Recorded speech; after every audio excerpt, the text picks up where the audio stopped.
Hello friends, जैसा कि हम सब जानते हैं हमें अपनी ज़िंदगी में बहुत सारी मुश्किलों का सामना करना पड़ता है और इन मुश्किलों से बचने के लिए हम बहुत सारे उपाय करते हैं, लेकिन इन उपायों का हमें कोई लाभ मिलता है कि नहीं, आइए जानते हैं ये जाने माने एस्ट्रोलॉजर मिस्टर अंकुश कक्कड़ के sir. Hello sir, welcome to Ludhiana live. Sir हमें बताइए, हम अपनी ज़िंदगी में बहुत सारी मुश्किलें फेस करते हैं और उनसे बचने के लिए बहुत सारे उपाय करते हैं, क्या उन उपायों का हमें कोई लाभ मिलता है कि नहीं? जय माता दी दोस्तों।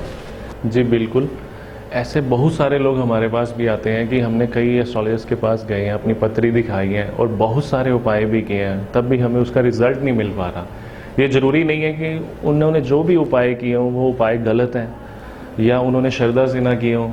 हमें ये चीज़ों से कुछ ऐसी चीज़ें हैं जो ध्यान में रख के हमें आगे बढ़ना चाहिए। शायद ये बातें जो मैं आज आपको बताने जा रहा हूँ, आपको ये किसी ने भी ना बताई हो और ना ही आपने कभी सुनी हो। उपाय करने से पहले हमें अपने अपने घर की तरफ ध्यान देना चाहिए। जो हमारे बड़े या बुजुर्ग कुछ भी ऐसे उपाय करते थे, जैसे घर में चिराग जलाते थे, मिट्टी का सरसों के तेल का दिया हफ्ते में एक बार, जैसे वीरवार के वीरवार, आज वो हमारी न्यू जनरेशन्स ने जलाने बंद कर दिए हैं।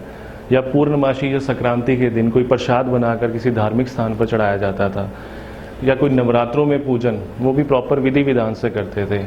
आज हर चीज़ में लोग, आजकल के लोग प्रैक्टिकली होते जा रहे हैं।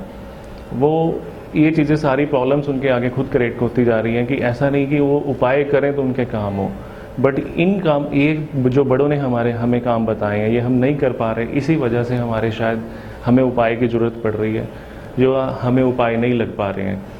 तो मैं आज आपको एक छोटी सी एग्जांपल लेके हम नवरात्रों की एक बात करते हैं, इस बारे में चर्चा करेंगे। नवरात्रों में जो हम पूजा करते थे, नवरात्रे में जो पूजा, पहले पूरा परिवार बैठ के हमारे घर में एक पूजा करते थे।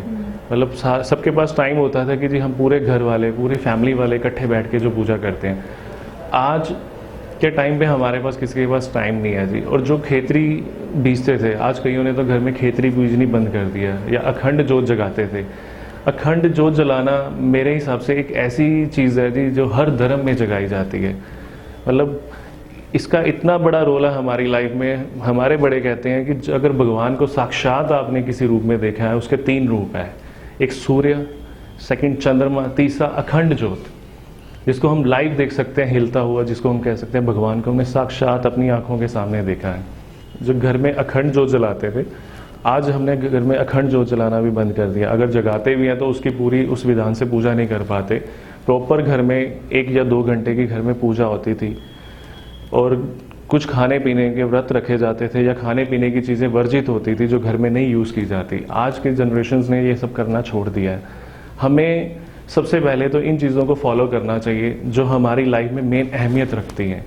हमारे जो बड़े हमें सिखा गए हैं जी, तो वो मैं ये नहीं कहूँगा कि वो जो करते थे कि हमें वो नहीं करना चाहिए। जबकि अब बड़ों का आशीर्वाद लेके ही हम आगे बढ़ सकते हैं। हमें सबसे पहले उन चीज़ों की तरफ ध्यान देना चाहिए कि जो हम पाठ पूजा हमारे जो बड़े करते थे जी, उसको रेगुलर्स रखें। सर जैसे कई ऐसे घर हैं जहाँ पे बड़े बुजुर्ग नहीं हैं, तो विशेष उन लोगों के लिए आप क्या कहना चाहेंगे कि वो क्या करें? जी बिल्कुल, ऐसा भी है जो हमारे बुजुर्ग नहीं है, हमें उनकी जो भी बरसी पे हम जो भी हमारे कर्म करते थे पहले, वो भी लोगों ने छोड़ दिए हैं। कि जैसे बरसी पे कोई धार्मिक स्थान पर कुछ राशन का सामान देना, या गौशाला सेवा डालनी, या कुछ लंगर बनाकर या कोई प्रसाद बनाकर गरीबों में बांटना, आज हमने वो भी छोड़ दिया। इवन कि घर में उनकी फ़ोटो तक नहीं लगाई हुई। मतलब हम उनके लिए क्या कर सकते हैं? एक घर में उनके लिए भी फ़ोटो ज़रूर होनी चाहिए। और वास्तु के हिसाब से ये बुजुर्ग जो नहीं है हमारे घर में, उनकी फ़ोटो साउथ वॉल पर लगनी चाहिए और हमेशा उनकी फ़ोटो पर हार जरूर चढ़ाओ। हार उनका एक वस्त्र माना जाता है, और कम से कम ज़्यादा ना से हम उस हार को दिवाली के दिवाली या किसी स्पेशल डे पे चेंज ज़रूर करें, या उनकी बरसी वाले दिन उनके हार को चेंज किया जाए।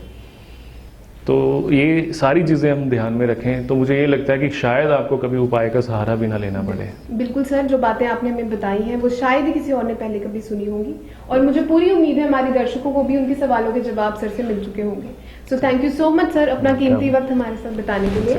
मैं आशना तनेजा, लुधियाना लाइव से, नमस्कार।